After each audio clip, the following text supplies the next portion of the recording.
Welcome students to my YouTube channel Hindi Gyan. आज हम लोग क्लास 12th की आरओ पाठ्य पुस्तक का चैप्टर नंबर 6 पढ़ेंगे, जिसका नाम है बादल राग।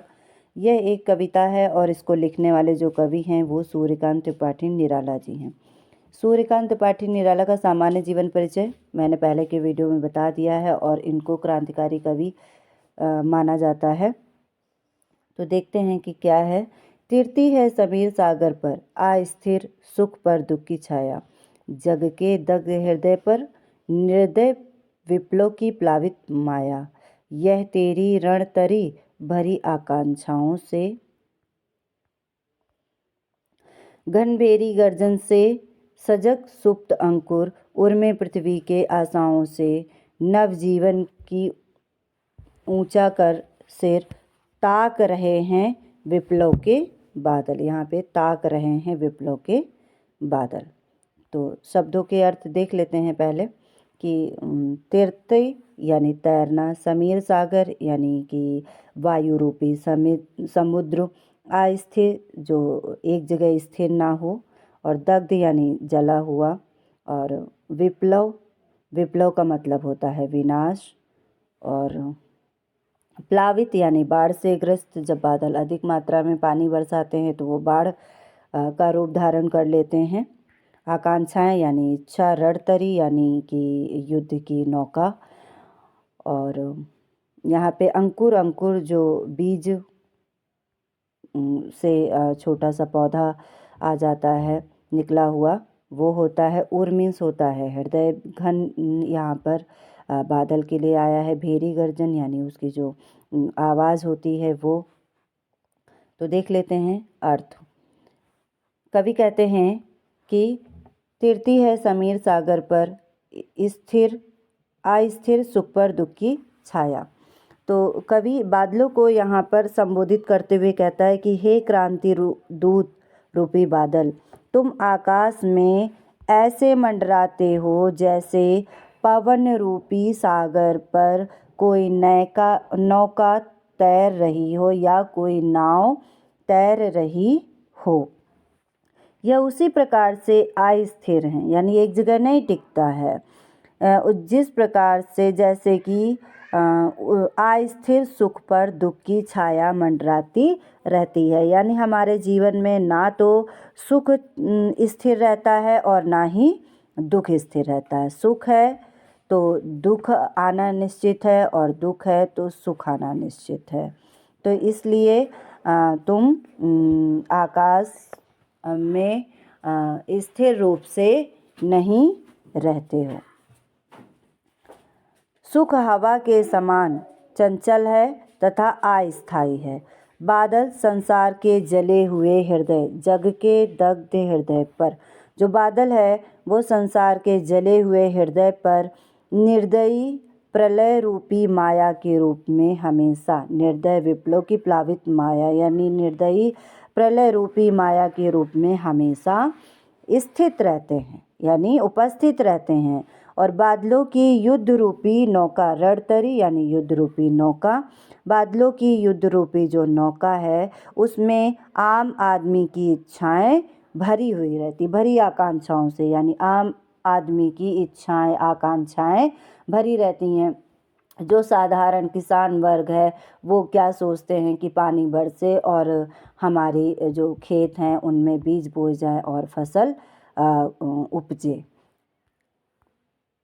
आगे कवि कहते हैं कि घनभेरी गर्जन से सजग सुप्त अंकुर उर्मे पृथ्वी के आशाओं से। नवजीवन की ऊंचा कर सिर ताक रहे हैं विप्लव के बादल। तो आगे कवि कहता है कि हे बादल, तुम्हारी जो ये गर्जना है, भारी भरकम जो गर्जना है, इससे धरती के गर्भ में जो अंकुर सोए हुए रहते हैं, जो बीज दबे हुए रहते हैं, अर्थात जो कमज़ोर और निष्क्रिय बीज होते हैं, वो तुम्हारे बरसने पर संघर्ष के लिए तैयार हो जाते हैं या वो अंकुर फूट जाता है। कहने का तात्पर्य है कि जो कमज़ोर और निष्क्रिय व्यक्ति भी हैं तुम्हारे गरजने से, वो भी विप्लव की मतलब कि वो भी क्रांति के लिए तैयार हो जाते हैं। आगे कवि कहता है कि हे विप्लव के बादल, ये अंकुर नए जीवन की आशा में सिर उठाकर तुम्हारा इंतज़ार कर रहे हैं या तुम्हें ताक रहे हैं।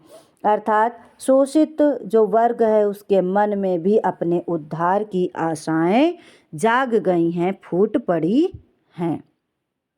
तो समीर सागर में यहाँ पे रूपक अलंकार है और सजग सुप्त में अनुप्रास अलंकार है। मानवीकरण का प्रयोग किया गया है क्योंकि बादल को क्रांतिकारी कहा गया है, इसलिए। आगे देखते हैं। फिर बार बार गर्जन, वर्षण है मूसलाधार, हृदय थाम लेता संसार, सुन सुन घोर वज्र हुंकार, असनिपात से सापित उन्नत सतसत वीर, छत विछत अचल शरीर, गगन स्पर्शी स्पर्धा धीर।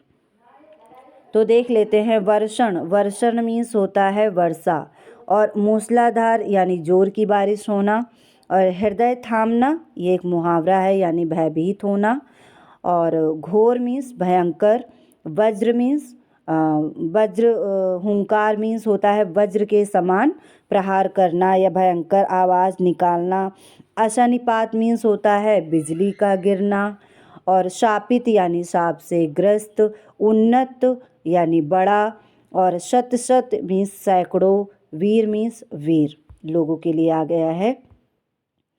और छत विछत का मतलब होता है कि अस्त व्यस्त, अचल शरीर यानी जो बड़े बड़े पर्वत होते हैं, अचल का मतलब पर्वत, और गगन स्पर्शी यानी गगन को छूने वाला, स्पर्धाधीर यानी आगे बढ़ने के लिए होड़ करने हेतु के मतलब होड़ करने के लिए लोगों के मन में बेचैनी हो। फिर क्या है। हंसते हैं छोटे पौधे लघुभार, सस्य पार हिल हिल खिल खिल, हाथ हिलाते तुझे बुलाते, विप्लव रव से छोटे ही शोभा पाते। तो लघुभार यानी जिनका बहुत हल्का होता है, जिनका भार बहुत कम होता है। सस्य मीन्स होता है हरियाली, और अपार मीन्स होता है बहुत, है ना। तो और जानते ही हैं। रव मीन्स होता है शोर, विप्लव शोर, और शोभा पाते यानी कि शोभायमान होते हैं। इसका अर्थ देख लेते हैं कि कवि कहता है कि हे क्रांतिकारी बादल, तुम बार बार गर्जना करते हो तथा मूसलाधार बारिश करते हो। तुम्हारी वज्र के समान भयंकर आवाज़, बार बार गर्जन, वर्षण है मूसलाधार, तुम्हारी वज्र के समान जो आवाज़ है उसको सुनकर जो संसार है वो अपना हृदय थाम लेता है, अर्थात भयभीत हो जाता है, डर जाता है। बिजली गिरने से आकाश की ऊंचाइयों को छूने की इच्छा जो रखते हैं पर्वत, ऊंचे ऊंचे पर्वत भी उसी प्रकार से घायल हो जाते हैं, छत विछत हो जाते हैं यानी घायल हो जाते हैं। जिस प्रकार से रण क्षेत्र में वज्र के प्रहार से बड़े बड़े वीर पुरुष भी मृत्यु को प्राप्त हो जाते हैं। ठीक है, तो आगे देखते हैं। हंसते हैं छोटे पौधे लघुभार, सस्य अपार हिल हिल। तो दूसरे शब्दों में कहा जा सकता है कि जो बड़े लोग होते हैं या पूंजीपति लोग होते हैं वो ही क्रांति से प्रभावित होते हैं, और इसके विपरीत जो छोटे पौधे हंसते हैं, जब बारिश होती है ना तो जो बीज अंकुरित हो जाता है उससे पौधे हो जाते हैं।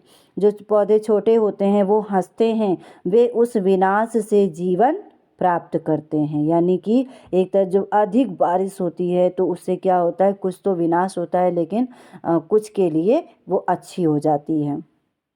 तो विनाश किसके लिए, पूंजीपति वर्ग के लिए होता है, और अच्छा जो है वो किसान वर्ग के लिए हो जाता है। वे अपार हरियाली से प्रसन्न होकर हाथ हिला हिला कर तुमको बुलाते हैं, यानी बादल को बुलाते हैं कि आओ और बरसो। विनाश के शोर से जो हमेशा छोटे प्राणी होते हैं उनको ही लाभ होता है। दूसरे शब्दों में कह सकते हैं कि क्रांति से जो निम्न व दलित वर्ग है उसको ही अपने अधिकार मिलते हैं। यहाँ पर कवि ने बादलों को क्रांति और विद्रोह का प्रतीक माना है। हेल हेल शत शत, इनमें सब में अनुप्रास अलंकार है। तो ये था बादल का जो कविता है बादल रग, उसके 2 पैसेज की वीडियो है और नेक्स्ट की आपको आगे मिल जाएगी। धन्यवाद।